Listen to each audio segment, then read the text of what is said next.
Newspapers here again on France 24, the international ones this time. Florence with me here in the studio. And earlier on we were talking about the French newspapers and a lot of the economic French papers talking about the US debt, but also some of the other papers. You picked one out from China. Absolutely. We're actually going to start by looking at a cartoon in a China Daily, which is an English language newspaper.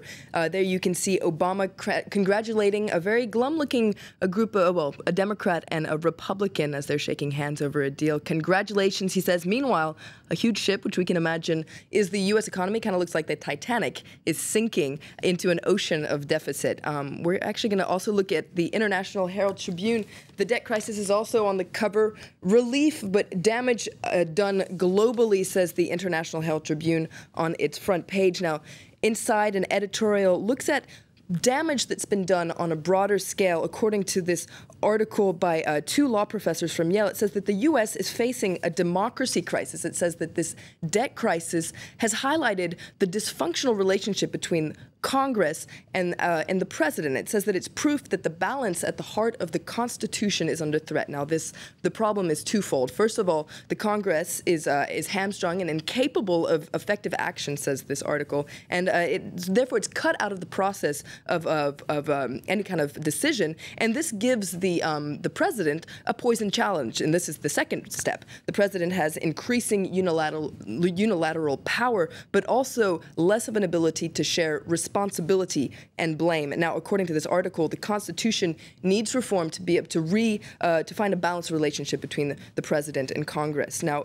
this crisis is also on the cover of The Independent. There you see him, President Obama. It says, Obama humbled. Now, inside there's an interesting piece by the U.S. editor for The Independent, David Usborne, who looks at the big winners of this crisis, the Tea Party. Now, according to this article, the 80-odd freshman Republicans which were brought into Congress by the Tea Party are taken seriously now. Even if John McCain prefers to call them hobbits, they've been at the center of the action on this issue from the very start, and with only a small majority in the House, Republican Speaker John Boehner has had to listen to them and heed to their demands. And according to this article, the hobbits have had a gun to his head from the start, and therefore to the head of President Obama.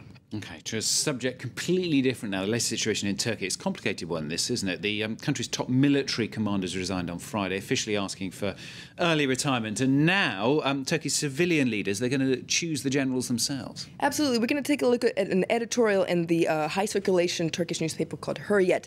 And it looks at what this military climb down actually means for the country, because it's created quite a stir abroad. And many people wonder if this was the start of a long-awaited coup in Turkey. Now, according to the editorial, there's no need to exaggerate this incident, and there's no need to worry that tanks will be rolling down the streets like they did in 1960, 1971, or 1980.